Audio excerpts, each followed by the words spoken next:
കേരളത്തിൻ്റെ കിഴക്കൻ കവാടമെന്നറിയപ്പെടുന്ന പാലക്കാട്.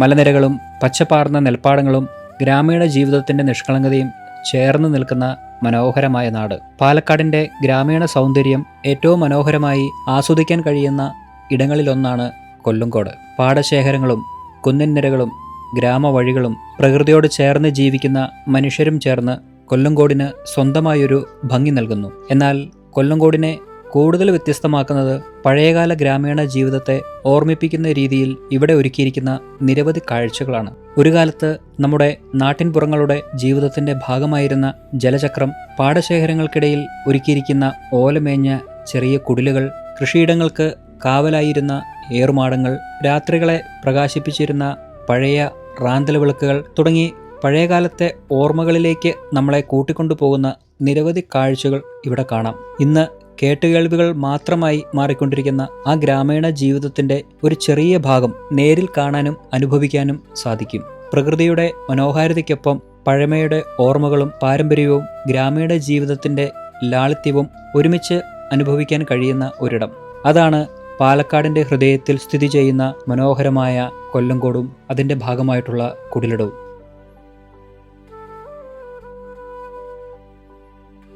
ഇന്നത്തെ നമ്മുടെ യാത്ര ആരംഭിക്കുന്നത് ചിങ്ങൻചിറയിലുള്ള ചെല്ലഞ്ചേട്ടൻ്റെ ചായക്കടയിൽ നിന്ന് ചായ കുടിച്ചുകൊണ്ടാണ്.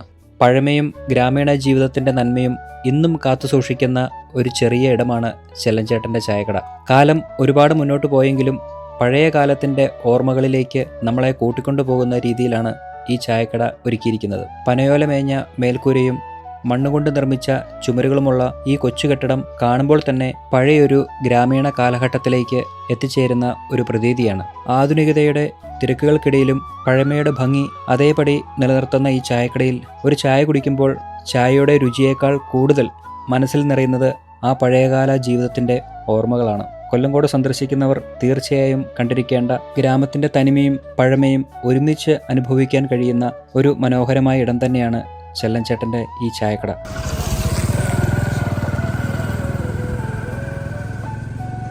ഇനി നമ്മുടെ മുന്നോട്ടുള്ള യാത്ര കൊല്ലങ്കോടിൻ്റെ ഉൾഗ്രാമങ്ങൾ തേടിയുള്ളതാണ്.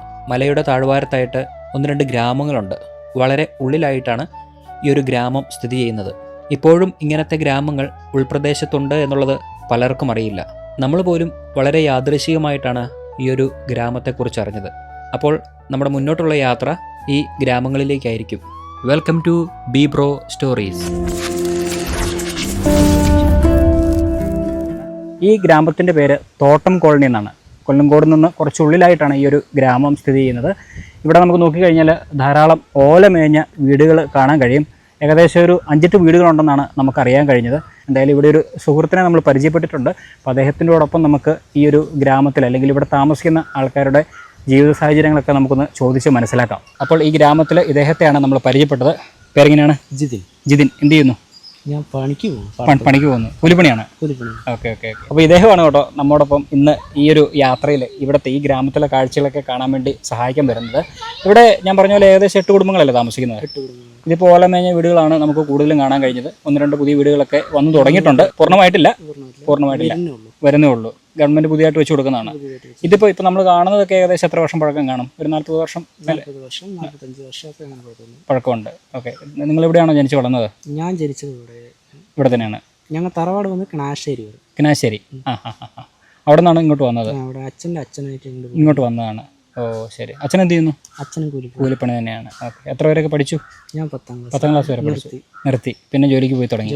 ബാക്കി എന്തുകൊണ്ട് പഠിക്കാത്ത അച്ഛന് സുഖമില്ലാണ്ടായി. ഓ അങ്ങനെ സാഹചര്യങ്ങൾ വന്നപ്പോഴത്തേനും നമ്മൾ ജോലിക്ക് പോകേണ്ടി വന്നു. റേഷനും കാര്യങ്ങളൊക്കെ കറക്റ്റായിട്ട്? റേഷനും കാര്യം എല്ലാ സമയം കിട്ടില്ല.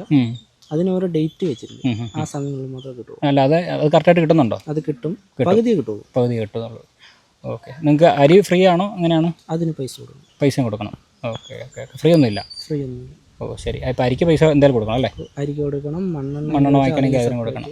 ഇവിടെ കറണ്ടൊക്കെ വന്നിട്ട് എത്ര കാലമായി കാണും? വീട്ടിൽ ഇപ്പോൾ 2018 എടുത്താണ് കറണ്ട്. ഞങ്ങളാണ് ആദ്യമായിട്ട് കറണ്ട് എടുത്തത്. അപ്പോൾ ഇതിന് മുന്നേ കറണ്ടില്ല? ഓ 2018. എൻ്റെ പൊന്നെ മതി. അപ്പോൾ നമ്മളിപ്പോൾ നിൽക്കുന്നത് നെല്ലിയാമ്പതി മലനിരകളുടെ താഴ്വാരത്തായിട്ടാണല്ലോ. അതിൻ്റെ ഒരു ഭാഗത്താണ് സൂയിസൈഡ് പോയിന്റ് ഒക്കെ ഉള്ളത്. അവിടെ നിന്നാൽ നിങ്ങളുടെ ഇതൊക്കെ ഈ സ്ഥലമൊക്കെ കാണാൻ പറ്റുമോ? കാണാൻ പറ്റില്ല. തെങ്ങിൻ തോപ്പായതുകൊണ്ട് കാണാൻ പറ്റില്ല. ഓ ശരി. പക്ഷേ താമസം യോഗ്യമാണെങ്കിലും കുറച്ച് പ്രശ്നങ്ങളുണ്ട്, ബുദ്ധിമുട്ടുണ്ട്. അതായത് ആന ശല്യമൊക്കെ ഉണ്ട് അല്ലേ? ഓഹോ. അപ്പോൾ കൃഷിയിടങ്ങളിലൊക്കെ ആനകൾ വരും? കൃഷിയിടങ്ങളിലാണ് വരും. ഓ, നെൽപ്പാടത്തെ കൂടുതലും വരും അല്ലേ? ഓക്കെ. ഇവിടെയൊക്കെ കൂടുതൽ എന്തൊക്കെയാണ് ഇവിടെ കൃഷി ചെയ്യുന്നത്? കൂടുതലും മാവും തോട്ടം. മാവായിരിക്കും. നെല്ലായിരുന്നു പണ്ടെന്ന് ഞാൻ അറിഞ്ഞു. മൊത്തം നെല്ലായിരുന്നു. ആ, മൊത്തം വേണ്ട വെച്ചിട്ട് മാവും മാവാക്കി. ആനയുടെ ശല്യം കാരണമാണ്. ശല്യം കൂടുതൽ. ഓക്കെ.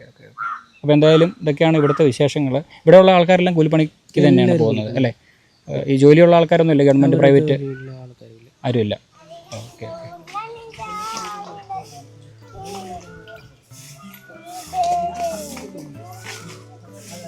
അങ്ങനെ നമ്മോടൊപ്പം യാത്രയിൽ പങ്കുചേർന്ന സുഹൃത്ത് പറഞ്ഞത് നമ്മൾ കേട്ടല്ലോ. വളരെ ഉള്ളിലായിട്ടാണ് ഈ ഒരു ഗ്രാമം സ്ഥിതി ചെയ്യുന്നത്. നെല്ലിയാമ്പതി മലയുടെ താഴ്വാരത്തായിട്ടാണ് ഇവർ താമസിക്കുന്നത്. വളരെ സങ്കടപ്പെടുത്തുന്ന കാഴ്ചകളാണ് ഇവിടെ വരുമ്പോൾ കാണാൻ കഴിയുക.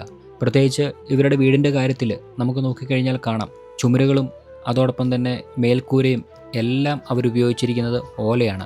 ഓല മേഞ്ഞ വീട്ടിലാണ് ഇപ്പോഴും ഇവർ താമസിക്കുന്നത്. വർഷം 2026 ഇപ്പോഴും സ്വന്തമായിട്ട് നല്ലൊരു കിടപ്പാടമില്ലാത്ത കുടുംബങ്ങളെയാണ് നമുക്കിവിടെ വന്നു കഴിയുമ്പോൾ കാണാൻ കഴിയുക. ചാണകവും മണ്ണും ഉപയോഗിച്ചിട്ടാണ് നിലം ഒരുക്കിയിരിക്കുന്നത്. പുറത്തുനിന്ന് അതിഥികൾ വരുമ്പോൾ കയറിയിരിക്കാൻ പറയാൻ പോലും പ്രത്യേകിച്ച് ഇരിപ്പിടങ്ങൾ ഈ വീടുകളിൽ ഇല്ല. നമ്മുടെ സുഹൃത്ത് പറഞ്ഞതുപോലെ ഇവിടെ എല്ലാ ആൾക്കാരും കൂലിപ്പണിക്കാണ് പോകുന്നത്. എല്ലാ ദിവസവും കൂലിപ്പണി ഉണ്ടാകണമെന്നില്ല. പണിയുള്ളപ്പോൾ ഉണ്ട്, ഇല്ലെങ്കിലില്ല. മഴക്കാല സമയങ്ങളിൽ കൂലിപ്പണി ഒന്നും തന്നെ കിട്ടുകയില്ലെന്നാണ് നമ്മുടെ സുഹൃത്ത് നമ്മളോട് പറഞ്ഞത്. ആ സമയങ്ങളിലൊക്കെ അവർ കിട്ടുന്ന റേഷനൊക്കെ ഉപയോഗിച്ചിട്ടാണ് അവരുടെ ജീവിതം മുന്നോട്ട് കൊണ്ടുപോകുന്നത്. ഏറ്റവും സങ്കടപ്പെടുത്തുന്ന കാഴ്ച എന്ന് പറയുന്നത്, കുട്ടികൾക്ക് വിദ്യാഭ്യാസത്തിനായിട്ട് പുറത്തേക്ക് പോകണമെങ്കിൽ ഒരു 2 കിലോമീറ്ററോളം അല്ലെങ്കിൽ 3 കിലോമീറ്ററോളം നടന്നു പോയെങ്കിൽ മാത്രമേ ബസ് സർവീസ് ഉള്ള സ്ഥലത്തേക്ക് എത്തിപ്പെടാനായിട്ട് സാധിക്കുകയുള്ളൂ. അപ്പോൾ അത്രയും ദൂരം കുഞ്ഞു കുട്ടികളെയും കൊണ്ട് നടന്ന് അവിടെ പോയി ബസ്സിൽ കയറ്റിക്കൊണ്ട് പോയിട്ട് വേണം സ്കൂളുകളിൽ കൊണ്ടുപോയാക്കാനായിട്ട്. അങ്ങനെ ഒരുപാട് കഷ്ടപ്പാടുകൾ നിറഞ്ഞ ജീവിത സാഹചര്യങ്ങളാണ് നമുക്കിവിടെ വന്നു കഴിഞ്ഞപ്പോൾ കാണാൻ കഴിഞ്ഞത്. അതോടൊപ്പം തന്നെ ഏറ്റവും പ്രധാന വെല്ലുവിളി എന്ന് പറയുന്നത് വന്യമൃഗങ്ങളുടെ ശല്യമാണ്. ഇവർ നെല്ലിയാമ്പതി മലയുടെ താഴ്വാരത്തായതുകൊണ്ട് ഇവിടെ വന്യമൃഗങ്ങൾ ധാരാളം വരുന്നുണ്ട്. പ്രത്യേകിച്ച് ആന, കരടി, ചില ദിവസങ്ങളിൽ പുലി വരെ വന്നിട്ടുണ്ടെന്നാണ് നമുക്കറിയാൻ കഴിഞ്ഞത്. എന്തെങ്കിലും കൃഷി വീടിനോട് ചേർന്ന് ചെയ്തിട്ടുണ്ടെങ്കിൽ അതെല്ലാം ഒന്നെങ്കിൽ ആന നശിപ്പിക്കും, അതല്ല എങ്കിൽ മയിൽ ധാരാളമുണ്ട്, അത് വന്ന് നശിപ്പിക്കും.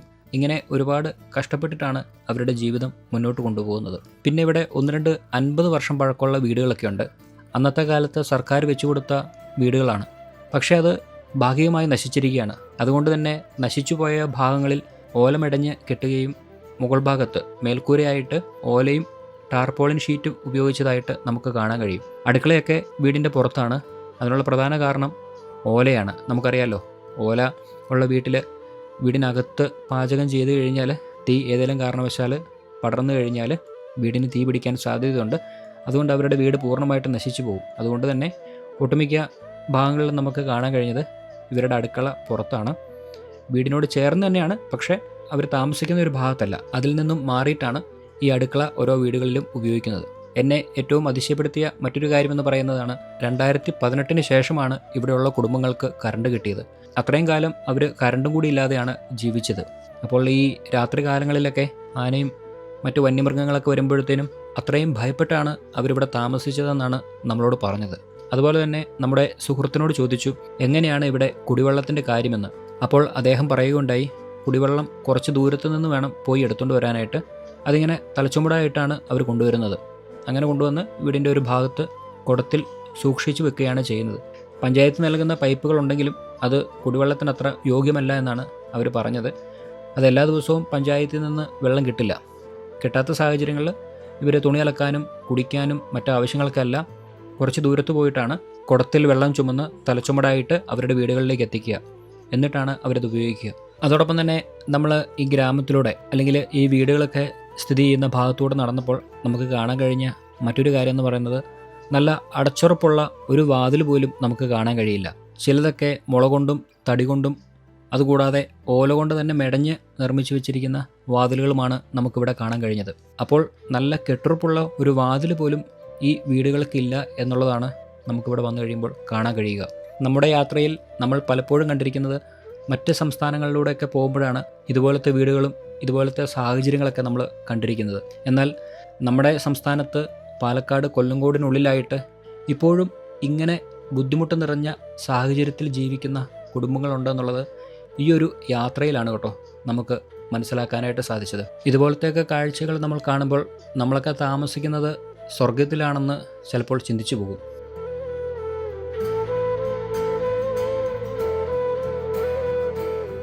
നമ്മളങ്ങനെ ഈ ഗ്രാമത്തിലെ കാഴ്ചകളൊക്കെ കണ്ട് കുറച്ചുകൂടിയൊക്കെ ദൂരം നടന്ന് മുന്നോട്ട് വന്നിരിക്കുകയാണ്. ഇനി കുറച്ച് ചെറിയ വഴിയിലൂടെയൊക്കെ നടന്ന് മറ്റൊരു ഗ്രാമത്തിലേക്ക് നമ്മൾ പോവുകയാണ്. ആ ഒരു ഗ്രാമത്തിലേക്ക് പോകാനുള്ള പ്രധാന കാരണം നമ്മളിപ്പോൾ കണ്ടല്ലോ, ഇവിടുത്തെ വീടുകൾ ഓലമേഞ്ഞ വീടുകളൊക്കെ തന്നെയാണ്. പക്ഷേ ഇതിനേക്കാളും ദാരിദ്ര്യം നിറഞ്ഞ വീടുകളാണ് നമുക്ക് അവിടെ കാണാൻ കഴിയുക എന്നാണ് നമ്മുടെ സുഹൃത്ത് പറഞ്ഞത്. അപ്പോൾ നമ്മൾ ആ ഒരു ഗ്രാമത്തിലേക്ക് നടന്നു പോയിക്കൊണ്ടിരിക്കുകയാണ് കേട്ടോ. ഇനി അവിടെ പോയിട്ട് അവിടുത്തെ വിശേഷങ്ങളൊക്കെ നമുക്ക് കാണാം. ഈ ഒരു ഗ്രാമം അറിയപ്പെടുന്നത് പുത്തമ്പാടം എന്നാണ് ഈ ഒരു ഗ്രാമത്തിൻ്റെ പേര്. ഇവിടെ നമുക്ക് നോക്കിക്കഴിഞ്ഞാൽ ഇതുപോലെ പഴയ രീതിയിലുള്ള നിർമ്മിതികൾ, വീടുകൾ നമുക്ക് കാണാൻ കഴിയും. പനയോലയാണ് ഇതിന് മേൽക്കൂരയായിട്ട് ഉപയോഗിച്ചിരിക്കുന്നത്. താഴ്ഭാവമൊക്കെ അവർ ഓല മെടഞ്ഞിട്ടാണ് മറച്ചിരിക്കുന്നത്. നമുക്ക് ചുമരുകളൊന്നും ഈ പറയുന്ന രീതിയിൽ വലിയ ഭംഗിയായിട്ടുള്ള ചുമരുകളൊന്നും നമുക്ക് കാണാനായിട്ട് കഴിയില്ല. ഇപ്പം ഇവിടെ ഈ വന്യമൃഗങ്ങളുള്ള സ്ഥലമല്ലേ, അപ്പോൾ എന്തെങ്കിലുമൊക്കെ മൃഗങ്ങളൊക്കെ വന്നു കഴിഞ്ഞാൽ കരടി വന്നു ഇന്നലെ ഈ ഗ്രാമത്തില്. പക്ഷെ ഇതൊക്കെ ഇത് ഓലയല്ല, ഒരു തട്ട് കെട്ടി കഴിഞ്ഞാൽ പോയതാണ്. അല്ല എന്നാലും ഞാൻ പറയാ, ഒരു ഓല ആയതുകൊണ്ടെങ്കിൽ ഒരു തട്ട് കെട്ടി കഴിഞ്ഞാൽ പറഞ്ഞു പോവില്ലേ. ഓ, ഇതിപ്പം പുതിയതായിട്ട് സർക്കാർ വീടുകളൊന്നും തന്നില്ല. എന്താണ് അവരുടെ അവസ്ഥ? അപേക്ഷ കൊടുത്തിട്ടുണ്ട്, വന്നിട്ടില്ല. പിന്നെ ഇനിയിപ്പോ വരുമായിരിക്കാന്ന് പ്രതീക്ഷിക്കാം. ഇപ്പൊ ഇവിടെ എത്ര വർഷമായി നിങ്ങളൊക്കെ താമസിക്കുന്ന ഈ ഒരു ഭാഗങ്ങളൊക്കെ? അച്ഛന്റെ കാലത്ത് വന്നതാണ്. ഓ, അപ്പൊ അത്രയും കാലമായിട്ട് ഇവിടെ ഉണ്ട്. ചേട്ടൻ ജനിച്ചു വളർന്നതൊക്കെ ഇവിടെ തന്നെയാണ്. അതിന് മുന്നേ ഒരു കാര്യം ചോദിക്കട്ടെ, ചേട്ടൻ്റെ പേര് പറഞ്ഞില്ല? വേലായുധൻ. എന്താണ് ജോലി? പാടത്ത് കൂലിപ്പണിയാണ്. പാടത്ത് പണിയുണ്ടോ ഇപ്പം? ഉണ്ടല്ലേ. അത്യാവശ്യം അങ്ങനെ കഴിഞ്ഞു പോകുന്നു.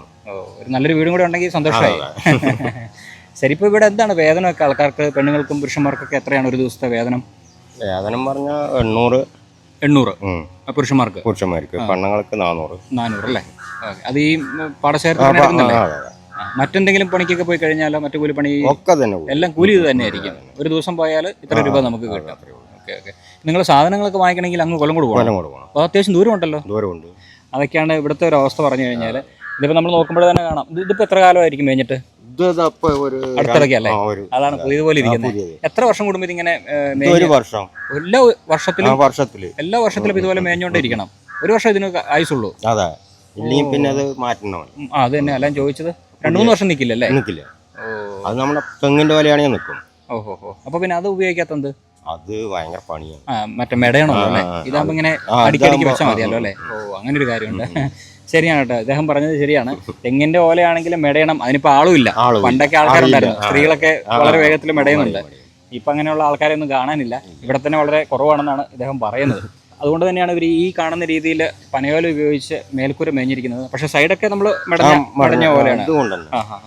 അപ്പോൾ ഇതൊക്കെയാണ് നമ്മളിപ്പോൾ എത്തിച്ചേർന്നിരിക്കുന്ന പുത്തമ്പാടം എന്ന ഈ ഒരു ഗ്രാമത്തിൻ്റെ വിശേഷങ്ങൾ. ഇനിയും കുറച്ച് വീടുകളൊക്കെ നമുക്ക് കാണാനുണ്ട്. ഓരോന്നോരോന്നായിട്ട് നമുക്ക് പതുക്കെ കാണാം. ഈ ഗ്രാമത്തിൽ ഇതുപോലത്തെ ഒരു എത്ര വീടുകൾ കാണുമായിരിക്കും? 10-35 വീട് ഇങ്ങനെ തന്നെയാണ്. ഓ, എൻ്റെ പൊന്നെ. അപ്പോൾ ഇന്നും 2026 ആയിട്ട് നിങ്ങളൊരു പുതിയ വീട്ടിലേക്ക് മാറിയിട്ടില്ല.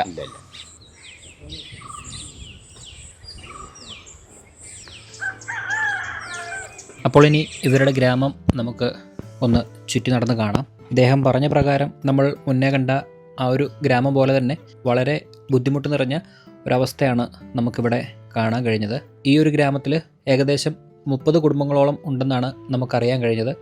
എല്ലാവരുടെയും വീട് സമാനമായ രീതിയിൽ തന്നെയാണ് നമുക്കിവിടെ കാണാൻ കഴിയുക. പല വീടുകളും പനയോലകൾ കൊണ്ട് തന്നെയാണ് മേൽക്കൂര മേഞ്ഞിരിക്കുന്നത്. അതോടൊപ്പം തന്നെ ചില വീടുകളുടെ വശങ്ങളൊക്കെ ഓലമിടഞ്ഞും അതോടൊപ്പം തന്നെ ചുടുകട്ടകൾ കൊണ്ട് നിർമ്മിച്ചതായിട്ട് നമുക്ക് കാണാൻ കഴിയും. വർഷങ്ങൾക്ക് മുന്നേ, ഒരു 40-50 വർഷം മുന്നേ ഗവൺമെൻറ് പണിത് കൊടുത്ത കുറച്ച് വീടുകളും ഈ ഒരു ഗ്രാമത്തിലുണ്ട്. പക്ഷേ അതൊക്കെ ഏകദേശം 60% നശിച്ചു പോയിരിക്കുകയാണ്. അതിലേക്ക് ഇവർ പനയോലയും അല്ലെങ്കിൽ തെങ്ങിൻ്റെ ഓല മെടഞ്ഞൊക്കെയാണ് വശങ്ങൾ, പൊളിഞ്ഞുപോയ ഭാഗങ്ങളൊക്കെ അവർ കെട്ടിത്തീർത്തിരിക്കുന്നത്. ചില സ്ഥലങ്ങളിലൊക്കെ ടാർപോളിൻ ഷീറ്റും അവർ ഉപയോഗിക്കുന്നുണ്ട്. വളരെ സങ്കടപ്പെടുത്തുന്ന ഒരു കാഴ്ച തന്നെയാണ് ഈ ഒരു ഗ്രാമത്തിലും നമുക്ക് കാണാൻ കഴിയുക. ഒരാൾക്ക് പോലും നല്ലൊരു ജോലിയുണ്ട് എന്ന് നമുക്ക് പറയാനായിട്ട് സാധിക്കില്ല. ഈ ഗ്രാമത്തിലെ എല്ലാവരും കൂലിപ്പണി ചെയ്താണ് ജീവിക്കുന്നത്. എന്നാൽ ഇവിടെയുള്ള കുറച്ച് കുടുംബങ്ങൾ ആടുകളെയൊക്കെ വളർത്തുന്നുണ്ട്. അതിൽ നിന്നും ഉപജീവനത്തിനുള്ള വക കണ്ടെത്തുന്ന ആൾക്കാരുമുണ്ട്. എന്നിരുന്നാലും ഏറ്റവും കൂടുതൽ നമുക്ക് മനസ്സിലാക്കാനായിട്ട് കഴിയുന്നത് പ്രായഭേദമന്യേ എല്ലാവരും കൂലിപ്പണിക്ക് തന്നെയാണ് പോകുന്നത്. ഇവിടെയുള്ള കുട്ടികളൊക്കെ 10ാം ക്ലാസ് +2 ഒക്കെ കഴിയുന്നതോടുകൂടി അവരൊക്കെ കൂലിവേലയ്ക്ക് പോയി തുടങ്ങുകയാണ്. തുടർന്നുള്ള വിദ്യാഭ്യാസത്തെക്കുറിച്ചൊക്കെ അവരോട് ചോദിക്കുമ്പോൾ അവർ പറയുന്നത് അതിനുള്ള സാഹചര്യങ്ങളൊന്നും ഞങ്ങൾക്കില്ല എന്നാണ്. ഗവൺമെൻറ് ചിലപ്പോൾ ഫ്രീ ആയിട്ടൊക്കെ തുടർന്നുള്ള വിദ്യാഭ്യാസങ്ങളൊക്കെ കൊടുക്കുമെങ്കിലും ഇവരുടെ വീടുകളുടെ സ്ഥിതി വളരെ മോശമാണ്. അവർ ജോലിക്ക് പോയെങ്കിൽ മാത്രമേ അവരുടെ അച്ഛനമ്മമാരെ നോക്കാനായിട്ട് സാധിക്കുകയുള്ളൂ.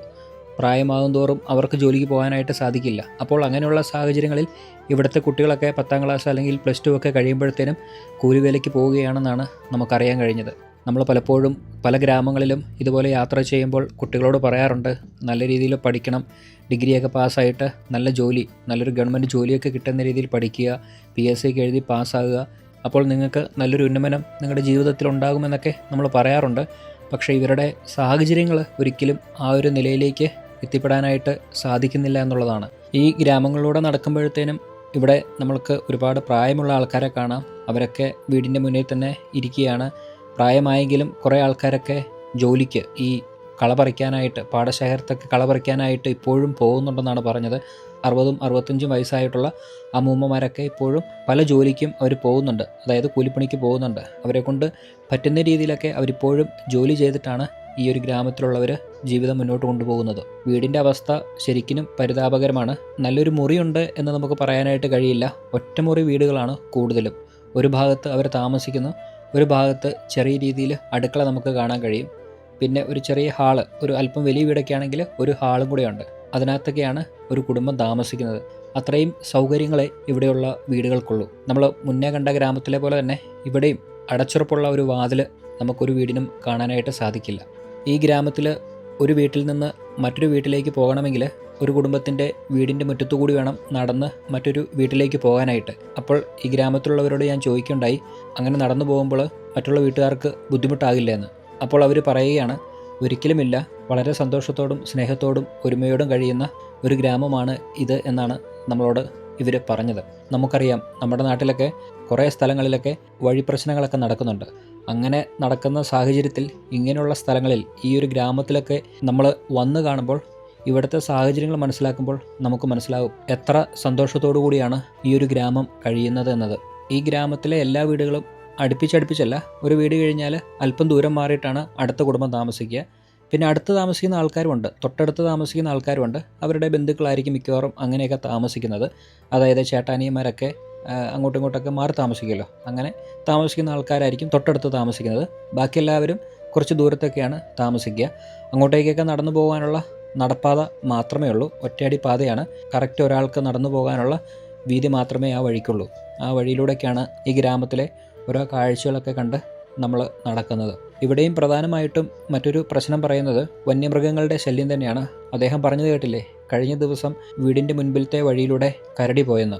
അപ്പോൾ ഒന്ന് ആലോചിച്ച് വെക്കുക, തൊട്ടടുത്ത് കരടി ഇങ്ങനെ പാസ് ചെയ്ത് പോയിക്കൊണ്ടിരിക്കുന്നു. എന്തായിരിക്കും അവരുടെ ആ ഒരു മാനസികാവസ്ഥ? മാത്രമല്ല, ആനയൊക്കെ ഒട്ടുമിക്ക ദിവസങ്ങളും ഇവരുടെ വീടിൻ്റെ ചുറ്റുവട്ടത്തൊക്കെ വന്ന് നിൽക്കാറുണ്ടെന്ന്. ഇത് ചേച്ചിയുടെ വീടാണ്, പേരെങ്ങനെയാണ്? രാധിക. ജോലി എന്തെങ്കിലും ഉണ്ടോ? ഇല്ല, കൂലിപ്പണി തന്നെ. ഓ, ഇവിടെ എത്ര കുടുംബങ്ങളുണ്ട് മൊത്തം താമസിക്കുന്നത്? 13 അല്ലേ?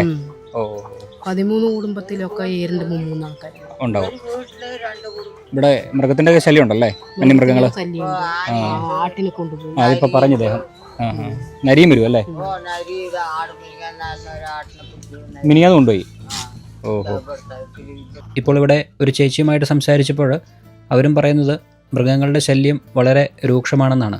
കഴിഞ്ഞ ദിവസം വീടിൻ്റെ മുൻപിൽ കിട്ടിയിരുന്ന ആടിനെ പുലി പിടിച്ചുകൊണ്ട് പോയെന്നൊക്കെയാണ് പറയുന്നത്. മാത്രമല്ല, നരിയുടെ ശല്യവും ധാരാളമുണ്ടെന്നാണ് ഇവർ നമ്മളോട് പറയുന്നത്. അതും വന്ന് ആടുകളെ പിടിച്ചുകൊണ്ട് പോകുന്നുണ്ടെന്നാണ് പറയുന്നത്. അങ്ങനെ വളരെയധികം വന്യമൃഗങ്ങളുടെ ശല്യമുള്ള ഒരു പ്രദേശമാണ് നമ്മളിപ്പോൾ നിൽക്കുന്ന ഈ ഒരു ഗ്രാമം. അപ്പോൾ വളരെ പേടിയോടുകൂടിയാണ് ഈ ഗ്രാമവാസികൾ ഇവിടെ കഴിയുന്നത്. വനം അല്പം ദൂരത്തിലാണ്, എങ്കിൽ പോലും ഫെൻസിങ്ങും കാര്യങ്ങളൊക്കെ ബോർഡറിൽ കറക്റ്റായിട്ട് സർക്കാർ ചെയ്തു കൊടുക്കുകയാണെങ്കിൽ ഇവരെ സംബന്ധിച്ചിടത്തോളം കുറച്ച് പേടിയില്ലാതെ അവർക്ക് താമസിക്കാൻ സാധിക്കും. പക്ഷേ ഫെൻസിങ്ങൊക്കെ ആദ്യകാലങ്ങളിലൊക്കെ ചെയ്തു കൊടുത്തിരുന്നു, അതെല്ലാം ഇപ്പോൾ നശിച്ചു പോയെന്നാണ് അവർ നമ്മളോട് പറഞ്ഞത്. അതോടൊപ്പം തന്നെ ആനകൾ ഈ ഒരു ഗ്രാമത്തിലേക്ക് വരാതിരിക്കാനായിട്ട് കിടങ്ങെടുക്കുകയാണെങ്കിൽ, അതായത് വനത്തിൻ്റെ ബോർഡറിൽ കുഴിയെടുത്ത് ചാല് വിട്ടുകയാണെങ്കിൽ ആനകളൊന്നും ഈ ഒരു ഭാഗത്തേക്ക് കടന്നു വരില്ല. അങ്ങനെയൊക്കെ ചെയ്തു കൊടുത്തു കഴിഞ്ഞാൽ ഈ ഗ്രാമത്തിലുള്ളവർക്കൊക്കെ അല്പമെങ്കിലും ധൈര്യമായിട്ട് താമസിക്കാൻ സാധിക്കും. പക്ഷേ പുലിയും അതോടൊപ്പം തന്നെ കടുവയും കരടിയൊക്കെ വരും കേട്ടോ. അത് ചാടിയാണെങ്കിലും ഗ്രാമങ്ങളിലേക്ക് എത്തും. പക്ഷേ അതൊന്നും അത്ര ഉപദ്രവിക്കുന്നില്ല എന്ന് പറഞ്ഞത്. ആനയാണ് ഏറ്റവും കൂടുതൽ അവർക്ക് ശല്യം ചെയ്യുന്നത്. അവരുടെ കൃഷിയിടങ്ങളിലേക്ക് വരികയും കൃഷിയെ നശിപ്പിക്കുകയും മാത്രമല്ല, നടന്നു പോകുന്ന റോട്ടിലൊക്കെ പലപ്പോഴും ആന നിൽക്കാറുണ്ടെന്നാണ് പറഞ്ഞത്. അത്രയും ബുദ്ധിമുട്ട് ആനയെ കൊണ്ടുണ്ട്. ആനയെ നമുക്ക് ഞാൻ ഈ പറഞ്ഞ രീതിയിലൊക്കെ ചെയ്തു കഴിഞ്ഞാൽ ആനേനെ ഒരു പരിധി വരെയൊക്കെ നമുക്ക് തടഞ്ഞു നിർത്താനായിട്ട് സാധിക്കുന്നതാണ്, ഈ ഒരു ഗ്രാമത്തിലേക്ക് വരാതിരിക്കാനായിട്ട്. അങ്ങനെയൊക്കെ ഞാൻ പല സംസ്ഥാനങ്ങളിലൂടെയൊക്കെ യാത്ര ചെയ്യുന്ന സമയത്ത് കണ്ടിട്ടുണ്ട്. പ്രത്യേകിച്ച് കർണാടകയിലൊക്കെ ഈ ഒരു കാര്യത്തിൽ, അതായത് വനത്തിനോട് ചേർന്ന് കുഴിയെടുക്കുന്ന കാര്യത്തിൽ അവരിതൊക്കെ കറക്റ്റായിട്ട് ഫോളോ അപ്പ് ചെയ്യുന്ന ആൾക്കാരാണ് കേട്ടോ. അങ്ങനെയുള്ളത് കൊണ്ട് അവിടെയുള്ള ഗ്രാമങ്ങളിലൊന്നും ആനകൾ വരുന്നില്ല. അങ്ങനെ ഗ്രാമക്കാഴ്ചകളൊക്കെ ഓരോന്നായി കണ്ടു നടക്കുന്ന സമയത്ത് ഒരു വീടിൻ്റെ മുൻപിലെത്തിയപ്പോഴത്തേനും ഒരു സ്ലേറ്റിൽ കുറച്ച് വാചകങ്ങൾ എഴുതിയിട്ടുണ്ട്. എൻ്റെ വീട്ടിൽ എന്ന ടൈറ്റിലോട് കൂടി അതിൻ്റെ താഴ്ഭാഗത്തായിട്ട് എൻ്റെ വീട്ടിൽ കുറേ പേരുണ്ട്, ഞങ്ങൾ ഹാപ്പി ആയിട്ടിരിക്കുന്നു, പുത്തൻപാടം കോളനി എന്നാണ് എഴുതിയിരിക്കുന്നതെങ്കിലും അക്ഷരത്തെറ്റുകളുണ്ട്. ഏതോ ഒരു ചെറിയ കുട്ടി സ്ലേറ്റിൽ എഴുതി ഇങ്ങനെ കെട്ടിത്തൂക്കിയിട്ടിരിക്കുകയാണ് ഇവിടെ. അപ്പോൾ ഒന്ന് ആലോചിച്ച് നോക്കുക, കുട്ടികളുടെ മനസ്സിൽ പോലും അവർ ഈ ഒരു സ്ലേറ്റിൽ ഇങ്ങനെ എഴുതിയിരിക്കുന്ന വാചകം ഞങ്ങൾ ഹാപ്പി ആയിട്ടിരിക്കുന്നു എന്നാണ്. ചെറിയ വീടാണെങ്കിലും അവർക്ക് സന്തോഷത്തിന് ഒരു കുറവുമില്ല എന്നുള്ളതാണ് ഇതിൽ നിന്ന് നമുക്ക് മനസ്സിലാക്കാനായിട്ട് സാധിക്കുക. ഉള്ളതിൽ നിന്ന് അവർ സന്തോഷം കണ്ടെത്തുകയാണ്. ഈ ഒരു അവസരത്തിൽ ഒരു കാര്യം ഓർക്കുകയാണ്. പണ്ടൊക്കെ നമ്മുടെ വീടുകളും ഇതുപോലെയൊക്കെ തന്നെയായിരുന്നു ഏതാണ്ട്. എൻ്റെ വീട് അത്ര വലിയ വീടൊന്നുമല്ല, സാധാരണ ഓടുമേഞ്ഞ ചുടുകട്ടുകൊണ്ട് നിർമ്മിച്ച് ചാണകം മെഴുകിയ ഒരു വീടായിരുന്നു. അപ്പോൾ നമ്മൾ സ്കൂളിലൊക്കെ പഠിക്കുന്ന സമയത്ത് ഈ കൂട്ടുകാരെയൊക്കെ നമ്മൾ വീട്ടിലേക്ക് ക്ഷണിക്കുമല്ലോ. അപ്പോൾ ഞാൻ അങ്ങനെ അധികം ആൾക്കാരെയൊന്നും എൻ്റെ വീട്ടിലേക്ക് വിളിക്കാറില്ലായിരുന്നു. അതിനുള്ള പ്രധാന കാരണം ചെറിയ വീടാണ്, ഇരിക്കാനൊന്നും അത്ര സൗകര്യമില്ല. അപ്പം അങ്ങനെയുള്ള ഒരു സാഹചര്യം ഉള്ളതുകൊണ്ട് പൊതുവേ ഞാനങ്ങനെ ഫ്രണ്ട്സിനൊന്നും അധികം എൻ്റെ വീട്ടിലേക്ക് ക്ഷണിച്ചിട്ടില്ല. വളരെ ചുരുക്കം സുഹൃത്തുക്കളെ മാത്രമാണ് എൻ്റെ വീട്ടിലേക്ക് അന്ന് ക്ഷണിച്ചിട്ടുള്ളത്. അന്നത്തെ ഒരു നമ്മുടെ ചിന്ത എന്ന് പറയുന്നത് വളരെ നാണക്കേടാണ്. ഇത്രയും ചെറിയ വീട്ടിലൊക്കെ സുഹൃത്തുക്കളെയൊക്കെ കൂട്ടിക്കൊണ്ട് വരുമ്പം അവരെന്ത് വിചാരിക്കും എന്നുള്ളൊരു ചിന്ത എൻ്റെ മനസ്സിലുണ്ടായിരുന്നു അന്നത്തെ കാലത്ത്. അന്നത്തെ ഒരു ചിന്താഗതി കുട്ടിക്കാലത്ത് അങ്ങനെയായിരുന്നു. ഇപ്പോൾ അങ്ങനെയല്ല കേട്ടോ. ഇപ്പോൾ അങ്ങനത്തെ ഒരു ചിന്താഗതിയില്ല. നമുക്ക് ചെറിയ വീടാണെങ്കിലും വലിയ വീടാണെങ്കിലും സുഹൃത്തുക്കളെ ക്ഷണിക്കുന്നതിൽ ഒരു പരാതിയുമില്ല. പക്ഷേ അന്നത്തെ ഒരു ചിന്താഗതി അങ്ങനെ ആയതുകൊണ്ട് അങ്ങനെ അധികം സുഹൃത്തുക്കളെ വീട്ടിലേക്ക് ക്ഷണിച്ചിട്ടില്ല. ഞാനിപ്പോൾ പറഞ്ഞു വന്നതിൻ്റെ പ്രധാന കാരണം ഇവിടുത്തെ കുട്ടികളും പുറത്തു പോയിട്ട് സ്കൂളുകളിലൊക്കെ പഠിക്കുമല്ലോ. അപ്പോൾ അവിടെയുള്ള സഹപാഠികളെ വീട്ടിലേക്കൊക്കെ ക്ഷണിക്കുമ്പം അവർക്കൊരു നാണക്കേടായിരിക്കും. ഇങ്ങനത്തെ വീടാണ്, ഇങ്ങനൊരു സ്ഥലമാണ് ഇവർ താമസിക്കുന്നത് എന്ന് കൂട്ടുകാരോട് പറയാനായിട്ട് അവർക്ക് ബുദ്ധിമുട്ടുണ്ടാകാം. നല്ലൊരു വീടെന്ന് പറയാനായിട്ട് ഇവർക്കില്ല. അപ്പോൾ ഇവർക്ക് അവരെ കൂട്ടി അവരുടെ വീട്ടിലേക്ക് കൊണ്ടുവരാനൊക്കെ ഒരു ചെറിയ നാണക്കേടുണ്ടാവും. പറഞ്ഞിട്ട് കാര്യമില്ല, കുട്ടികളുടെ ചിന്താഗതി അങ്ങനെയാണ്. ഞാനും ആ ഒരു കാലഘട്ടത്തിൽ അങ്ങനെ ചിന്തിച്ചു. ഇവരും അങ്ങനെ തന്നെയായിരിക്കും ചിന്തിക്കുക. ഇപ്പം നമുക്ക് നല്ലൊരു വീടൊക്കെ ഉണ്ടെങ്കിൽ സുഹൃത്തുക്കളെയൊക്കെ ക്ഷണിക്കാം, ഒരു നേരത്തെ വിരുന്ന് കൊടുക്കാം, അല്ലെങ്കിൽ ഒരു ദിവസം വേണമെങ്കിൽ താമസിപ്പിക്കാം, അങ്ങനെയൊക്കെ നമ്മൾ ചിന്തിക്കും. പക്ഷേ ഒരു വളരെ മോശം അവസ്ഥയാണ് നമ്മുടെ വീട്ടിലെങ്കിൽ നമുക്ക് ഒരു ചെറിയ ബുദ്ധിമുട്ട് എന്തായാലും ഉണ്ടാവും. നമുക്ക് സുഹൃത്തുക്കളെ ക്ഷണിക്കാനോ അല്ലെങ്കിൽ മറ്റുള്ളവരെയൊക്കെ നമ്മുടെ വീട്ടിലേക്ക് ക്ഷണിക്കാനായിട്ട്. ഇങ്ങനെ ഈ ഒരു ഗ്രാമത്തിലൂടെ നടന്നപ്പോൾ പെട്ടെന്ന് എൻ്റെ മനസ്സിൽ തോന്നിയ ഒരു കാര്യം ഇതാണ്. പിന്നൊരു കാര്യം പറയാനായിട്ട് വിട്ടുപോയത്, ഈ ഗ്രാമത്തിലെ കാഴ്ചകളൊക്കെ ചുറ്റി നടന്ന് കാണിക്കാനായിട്ട് നമ്മുടെ സുഹൃത്ത് കൂടെയുണ്ട്. ഇദ്ദേഹത്തിൻ്റെ പേര് ദിനേശ് എന്നാണ് കേട്ടോ. ദിനേശ് ബ്രോയാണ് ഈ ഗ്രാമത്തിലൂടെയൊക്കെ നമ്മളെ ചുറ്റിക്കറങ്ങി നടത്തി ഓരോ കാഴ്ചകളൊക്കെ കാണിച്ചു തരുന്നത്, അല്ലെങ്കിൽ വിശേഷങ്ങളൊക്കെ പങ്കുവെച്ച് തരുന്നത്. ഇനി ഈ ഒരു ഗ്രാമം നിൽക്കുന്ന ഭൂപ്രദേശത്തെക്കുറിച്ച് പറഞ്ഞു കഴിഞ്ഞാൽ ഒരുപാട് ഭംഗിയുള്ളൊരു സ്ഥലത്താണ് ഈ ഒരു ഗ്രാമം സ്ഥിതി ചെയ്യുന്നത്. പ്രത്യേകിച്ച് നെല്ലിയാമ്പതി മലനിരകളുടെ താഴ്വാരത്ത് മനോഹരമായ ഒരു സ്ഥലത്താണ് ഈ ഒരു ഗ്രാമം സ്ഥിതി ചെയ്യുന്നത്. ഇവിടുത്തെ പ്രധാന കൃഷി എന്ന് പറയുന്നത് തെങ്ങ്, മാവ്, അതോടൊപ്പം തന്നെ കുറച്ച് പച്ചക്കറികളും നെല്ലുമാണ്. ആധുനിക സൗകര്യങ്ങൾ വളരെ പരിമിതമായ ഈ പ്രദേശത്ത് അടിസ്ഥാന ആവശ്യങ്ങൾക്കായി പോലും ഏറെ ബുദ്ധിമുട്ടുകൾ നേരിടുന്ന കുടുംബങ്ങളെയാണ് നമുക്കിവിടെ കാണാൻ കഴിയുന്നത്. എങ്കിലും ഈ പരിമിതികൾക്കിടയിലും സ്വന്തം അധ്വാനത്തെ ആശ്രയിച്ച് മുന്നോട്ട് പോകുന്ന മനുഷ്യരുടെ ജീവിതമാണ് നമുക്കിവിടെ കാണാൻ കഴിയുക. ഞാനിപ്പോൾ ഇദ്ദേഹത്തോട് ചോദിക്കുക ഇവിടെ കുടിവെള്ളത്തിന് എന്താ ചെയ്യുന്നത്. അവർ മലയിൽ നിന്ന് വെള്ളം കൊണ്ടുവരിക എന്നാണ് പറഞ്ഞത് ഗ്രാമത്തിലേക്ക്. അപ്പോൾ ഇവിടെ ഇടയ്ക്കിടയ്ക്ക് പഞ്ചായത്ത് പൈപ്പുകളൊക്കെ കാണാം. അപ്പോൾ അങ്ങനെയാണെങ്കിൽ പഞ്ചായത്തിൽ നിന്ന് വെള്ളം കിട്ടില്ലെന്ന് ചോദിച്ചു. വെള്ളമൊക്കെ കിട്ടും, പക്ഷേ ആഴ്ചയിൽ ഒരു ദിവസം വരുന്നത്. അതുകൊണ്ട് എന്താകാനാ? എന്താ കഥ.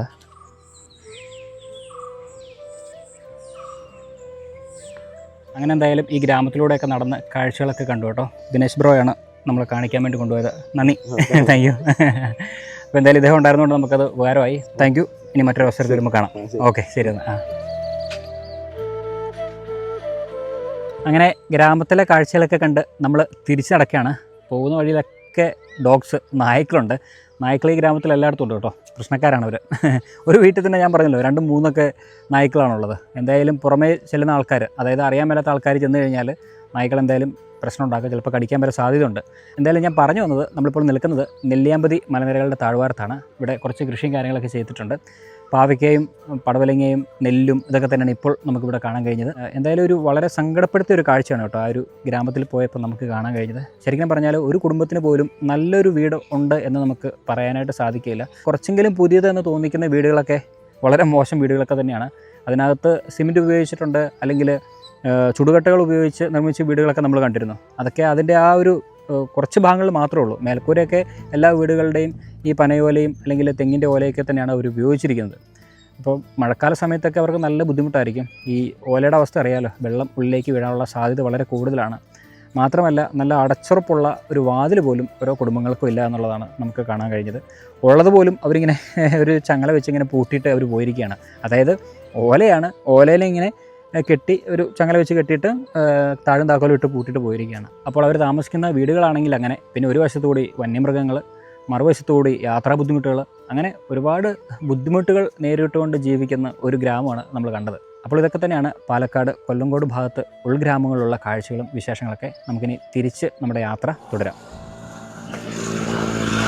അപ്പോൾ എന്തായാലും ഇതാ നമ്മൾ ഗ്രാമത്തിലൂടെ യാത്ര ചെയ്യുന്ന സമയത്ത് ഒരു ചെറിയ കട കണ്ടു കേട്ടോ. വളരെ ചെറിയ കട, ഇത്രയും ചെറിയ കട ഈ അടുത്തിടയ്ക്കൊന്നും ഞാൻ കണ്ടിട്ടില്ല. മച്ചയുടെ പേരെങ്ങനെയാണ്? സെൽവി. ഇതൊരു ചെറിയ കടയല്ലേ, ചെറിയ മാടക്കട, പഴയ രീതിയിലുള്ള അതല്ലേ? 10-25 വർഷം കൂടും. 25 വർഷത്തിനേക്കാളും കൂടും. ഓ ശരി ശരി. ഇവിടെ ഇങ്ങനെ കച്ചവടമൊക്കെ ആയിട്ടിരിക്കുകയാണ്. ഓ ശരി. ആൾക്കാരൊക്കെ വരാറുണ്ടോ ഇവിടെ? അമ്പലത്തിലേക്കൊക്കെ വരും. ടൂറിസ്റ്റ് ഏരിയ ഇല്ലേ? ഓ അങ്ങനെ അമ്പലത്തിലേക്കൊക്കെ വരുന്ന ആൾക്കാരൊക്കെ ഇവിടെ വന്നിട്ട് സാധനങ്ങളൊക്കെ വാങ്ങിക്കും. അത് കൊള്ളാം. അപ്പം ഇങ്ങനെ ചെറിയ ചെറിയ മിഠായിയും അല്ലേ? ഓക്കെ. ഇവിടെ വീടുകളിൽ നിന്ന് ആൾക്കാർ എന്തെങ്കിലും വന്ന സാധനങ്ങൾ വാങ്ങിക്കും. ആ ഹാ ഹാ. അതായിരിക്കില്ല ഇങ്ങനെ ഈ ചിക്കൻ മസാലയൊക്കെ ഇങ്ങനെ. മസാല ഇവിടെ അമ്പലത്തിലേക്ക് വരുന്നവര് ഭോജിക്ക് വരും. ഓ അങ്ങനെ അതിനു വേണ്ടിയൊക്കെ വാങ്ങിച്ചിട്ടിരിക്കുകയാണ്. അമ്മച്ചേരി വീട് ഇവിടെ തന്നെയാ? ആ. കല്യാണം കഴിച്ചു വന്നാണോ അതോ? കുറച്ച് അടുത്ത് മുകളിൽ പലയപ്പാണ്ടി അവിടെ നിന്നാണ് ഇങ്ങോട്ട് വന്നത്. അവിടെ വെള്ളച്ചാട്ടമൊക്കെ ഉണ്ടല്ലോ, പലയപ്പാണ്ടി വെള്ളച്ചാട്ടം അല്ലേ? ആ ഹാ ഹാ ഹാ. അപ്പോൾ എന്തായാലും നമുക്ക് അമ്മച്ചിയുടെ കടയിൽ നിന്ന് എന്തെങ്കിലുമൊക്കെ വാങ്ങിക്കാം. ഇവിടം വരെ വന്നതല്ലേ. ഇപ്പം എന്താണ് ഒരു ഇതിനെന്താ പറയുക മിഠായിക്ക്? സോനപ്പപ്പട. അപ്പോൾ അത് ഒരെണ്ണം 1-2 എടുത്തോ. എന്താ വില? 5 രൂപ. ഇപ്പോൾ 2 10 രൂപ. അങ്ങനെ മിഠായി കഴിക്കുന്ന ആളല്ല, പിന്നെ എന്തെങ്കിലും വാങ്ങിക്കേണ്ടെന്ന് ഓർത്തോട്ടാ. ചിക്കൻ മസാല വാങ്ങിച്ചിട്ട് വീട്ടിലേക്ക് കൊണ്ടുപോകാനുള്ള സമയമില്ല. നമ്മൾ കുറച്ച് കഴിയും വീട്ടിലേക്ക് എത്തുമ്പോഴത്തേനും. ഞാൻ ഇപ്പോൾ വരുന്നത് ഇടുക്കിന്നാണ്. അതെ അതെ. തണുത്തൊന്നുമില്ലല്ലോ അല്ലേ? കുറവാണ്. ഓ ശരി. ജീരക സോഡ ഉണ്ടല്ലേ? ആ ഹാ. ഒരു ജീരക സോഡ അടിച്ചാലോ? ആ അങ്ങനെയാണെങ്കിൽ 2 ജീരക സോഡയും കൂടെ തന്നേരെ. ഒന്ന് മതി. അപ്പോൾ ഒന്ന് മതി. തണുപ്പൂർവ്വം അല്ലേ? ആ കുഴപ്പമില്ല. പിച്ചോട്ടിന് പകുതി കൊടുക്കാം. ഒരെണ്ണം മേടിച്ച് ഷെയർ ചെയ്താൽ മതി. തണുപ്പൂർവ്വം. ഉച്ചയ്ക്ക് ഒന്ന് തുറന്നല്ലേ? ശരി ശരി. ഇനി ഫ്രിഡ്ജിൽ ഇല്ലല്ലോ? ഐസിട്ട് വെക്കും? വീട്ടിൽ നിന്ന് ഐസ് കൊണ്ടുവരും? ഓ രാവിലെയാണ് എല്ലാ പ്രാവശ്യം തുറക്കുന്നത്. ഇവിടെ എന്താ ഫിലിം ഷൂട്ടൊക്കെ നടക്കുന്നുണ്ടെന്ന് തോന്നുന്നു അല്ലേ? നല്ല തിരക്കാണ് അവിടെ. ചിരഞ്ജീവിയുടെ പടം തോന്നുന്നു. മെഗാസ്റ്റാറൊക്കെയാണ് വന്നിരിക്കുന്നത്. അമ്മച്ചി കണ്ടിരുന്നോ? ഇല്ല, അങ്ങോട്ട് പോയില്ല. ആ കുറച്ചുള്ളിലേക്ക് പോകണമല്ലോ അല്ലേ? ഓക്കെ. ഇവിടെ കുറേ സിനിമകൾ ഷൂട്ട് ചെയ്തിട്ടുണ്ടല്ലേ? ഏതൊക്കെയാണ്? കളിയാട്ടം, ഒടിയൻ, മലയാളം. അതല്ലേ? ആ മനസ്സിലായി. പഴയ കാളയെ വെച്ചുള്ള നിലം ഉഴുതുന്ന കൂട്ടിരുന്ന്. ആ ഓക്കെ. ആ അത് ശരി. ആ ഹാ ഹാ. അപ്പോൾ ഒരുപാട് സിനിമാക്കാരെയൊക്കെ കാണാം ഇവിടെ ഇരുന്ന്. ഞാൻ പാലക്കാട് മഴയുള്ള സമയത്ത് വന്നിട്ടില്ല. അപ്പോൾ ഒന്ന് കണ്ടിട്ട് പോകാലോ എന്നോർത്ത് വന്നതാണ്. മഴ സമയത്ത് വരും. അപ്പോൾ മല മുഴ. എന്നാണ് ഇനി മഴ? ഇതിപ്പം മഴക്കാലമാണ്. മഴ പെയ്യുമ്പോൾ വന്നാല് നല്ല ഭംഗിയാണല്ലേ? അയ്യോ മതി. മഴക്കാലം കാണാൻ വേണ്ടി വന്നതാ. മലയുടെ മുകളിൽ നിന്ന് വെള്ളം ഒഴുകി വരുന്ന കാഴ്ചകൾ നല്ലതല്ലേ? പലകപ്പാണ്ടി വെള്ളച്ചാട്ടം, സീതാർകുണ്ട് വെള്ളച്ചാട്ടം, പിന്നെ നിന്നുതൂറ്റി അല്ലേ? ആ അങ്ങനെ ഒരു 3-4 വെള്ളച്ചാട്ടങ്ങളുണ്ടല്ലോ. അത് കാണാന്നുള്ളൊരു പ്രതീക്ഷയിൽ വന്നതാ. പക്ഷെ മഴയില്ലാതായിപ്പോയി.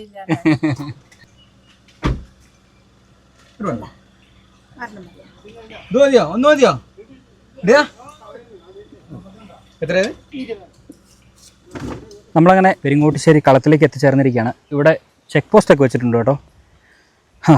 അതിക്രമിച്ച് കിടക്കാതിരിക്കാൻ വേണ്ടിയിട്ടാണ്. പക്ഷേ ഞാൻ അതിക്രമിച്ച് കിടക്കും. വായിൽ വരുന്നുമില്ല അതിക്രമിച്ച്. എന്തായാലും അതിക്രമിച്ച് കിടന്നിരിക്കുകയാണ്. അത് എന്തിനാണ് അവിടെ വെച്ചിരിക്കുന്നത് വെച്ച് കഴിഞ്ഞാൽ അതിക്രമിച്ച് കിടക്കാതിരിക്കാൻ വേണ്ടിയിട്ടല്ല കേട്ടോ. ആൾക്കാർ വാഹനം അകത്തേക്ക് കൊണ്ടുപോയിട്ട് ഇങ്ങനെ പാർക്ക് ചെയ്യാൻ മാത്രമല്ല, അതിലൂടെയൊക്കെ വണ്ടി ഓടിച്ച് അതൊക്കെ നശിപ്പിക്കും. ഈ വഴിയൊക്കെ നശിപ്പിച്ചുകൊണ്ട് ഇവിടുത്തെ ഉടമസ്ഥനത് ഇങ്ങനെ ഇത് വെച്ചിരിക്കുന്നതാണ്. നടന്നു പോകാനുള്ളൊരു വഴി പാത ഇട്ടിട്ടുണ്ട്. ആൾക്കാർക്ക് വരാം, നടന്നു പോയി കാഴ്ചകൾ കാണാം.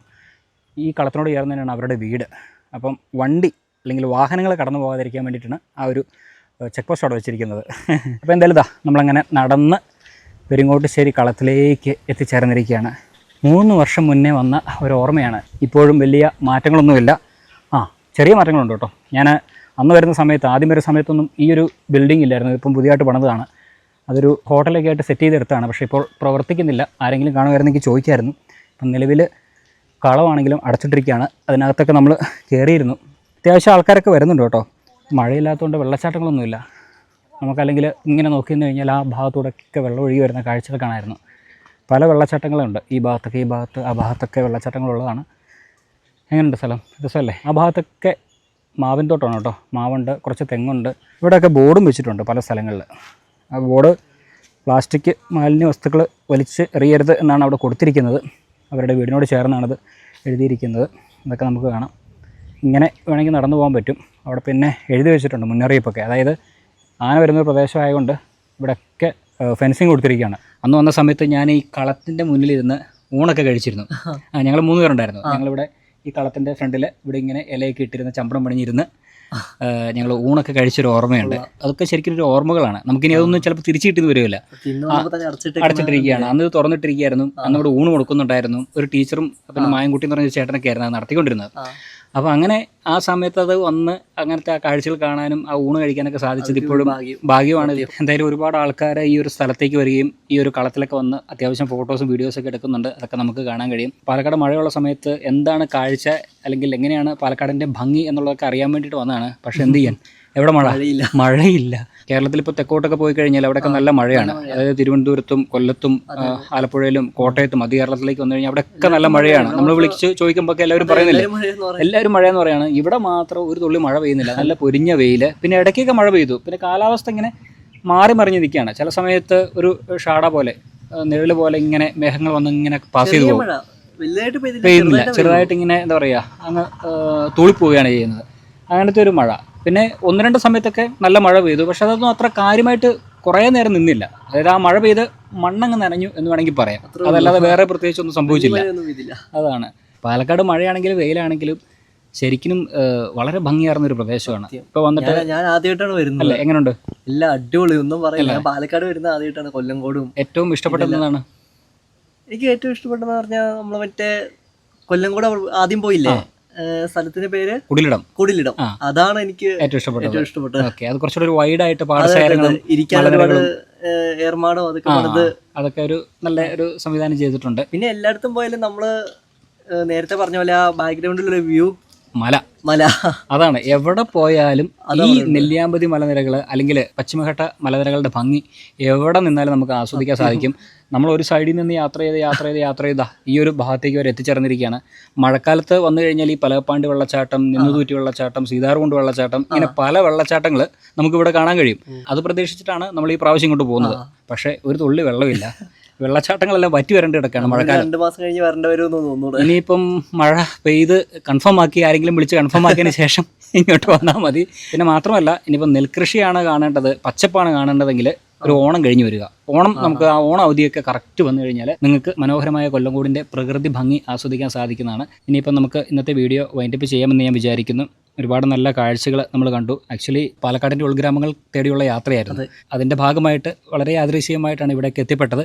നമ്മൾ കാണാത്ത സ്ഥലങ്ങൾ തേടിപ്പോകുന്ന ആൾക്കാരാണ് അല്ലേ. അങ്ങനെ പോയി കണ്ടു. അതായത് നമ്മൾ ആ കുടുംബങ്ങൾ താമസിക്കുന്ന സ്ഥലത്ത് പോയി അവരുടെ ജീവിത സാഹചര്യങ്ങൾ മനസ്സിലാക്കി. ആ ചെറിയ ഗ്രാമം ഇന്നത്തെ കാലത്തും ഈ 2026-ലും ഓല മേഞ്ഞ് ഷെഡ് കെട്ടി താമസിക്കുന്ന എത്രയോ ജനവിഭാഗങ്ങൾ അവിടെ ഉണ്ട്. ഒരുപാടുണ്ട്. പാലക്കാട് തന്നെയുള്ള ആൾക്കാർക്ക് ചിലപ്പോൾ അറിയില്ലായിരിക്കും ഇത്രയും ബുദ്ധിമുട്ട് നിറഞ്ഞ സാഹചര്യത്തിൽ ജീവിക്കുന്ന ആൾക്കാരുണ്ടെന്നുള്ളത്. കാരണം നമ്മൾ നടന്ന് അത്രയും ദൂരം പോയിട്ടാണ് ആ ഒരു കാഴ്ച കണ്ടത്. നമ്മളെ അവർ സഹായിച്ചുകൊണ്ടാണ് അങ്ങനത്തെ ഗ്രാമങ്ങളിൽ പോകാനും പറ്റിയതും അവിടുത്തെ വിശേഷങ്ങളൊക്കെ നിങ്ങളിലേക്ക് പങ്കുവെക്കാൻ സാധിച്ചതും. നമ്മുടെ യാത്രകൾ എപ്പോഴും അങ്ങനെയാണ്. ആരും എത്തിപ്പെടാത്ത, ആരും ചിന്തിക്കാത്ത സ്ഥലങ്ങളിലൂടെ ആയിരിക്കും നമ്മുടെ യാത്രകൾ. ഇതുപോലെ ടൂറിസ്റ്റ് പ്ലേസുകളിലേക്കൊന്നും അങ്ങനെ അധികം യാത്ര പോകാറില്ല, എങ്കിലും വല്ലപ്പോഴും പോകും. ഇപ്പോൾ ഇവിടെ വന്നില്ലേ, ഇവിടെ ഇപ്പോൾ ഒരു ടൂറിസ്റ്റ് പ്ലേസ് പോലെയായി. മഹാന്മാർ വരെ പറഞ്ഞിട്ടുണ്ട് ഇന്ത്യയുടെ ആത്മാവ് ഇരിക്കുന്നത് ഗ്രാമങ്ങളിലാണെന്ന്. ഞാൻ ഒരുപാട് ഗ്രാമങ്ങളിലൂടെ യാത്ര ചെയ്തിട്ടുണ്ട്. ശരിക്കും ഇന്ത്യയുടെ സോൾ അല്ലെങ്കിൽ ആത്മാവെന്ന് പറയുന്നത് ഗ്രാമങ്ങളിൽ തന്നെയാണ്. അവരുടെ ഇടയിലൂടെ നടന്ന് അവരുടെ ജീവിത സാഹചര്യങ്ങൾ മനസ്സിലാക്കി അവരോടൊപ്പം നിന്ന് അവരുടെ വേദനകളിലും സന്തോഷത്തിലും ദുഃഖങ്ങളിലെല്ലാം പങ്കുകൊണ്ട് നിൽക്കുമ്പോഴാണ് ശരിക്കും നമുക്ക് നമ്മുടെ ജീവിതം എന്താണെന്നുള്ളത് മനസ്സിലാക്കാനായിട്ട് സാധിക്കുള്ളൂ. നമ്മളൊക്കെ ശരിക്കും സ്വർഗ്ഗത്തിലാണ്. നമ്മളിപ്പോൾ ഇന്ന് പോയി കണ്ട വീടൊക്കെ വെച്ച് നോക്കുമ്പോഴത്തേനും നമ്മൾ സ്വർഗ്ഗത്തിലല്ല താമസിക്കുന്നത്. ഗ്രാമങ്ങളിലേക്ക് വന്നു കഴിയുമ്പോഴത്തേനും ഇങ്ങനത്തെ ഒരുപാട് അനുഭവങ്ങൾ നമുക്ക് കാണാൻ കഴിയും.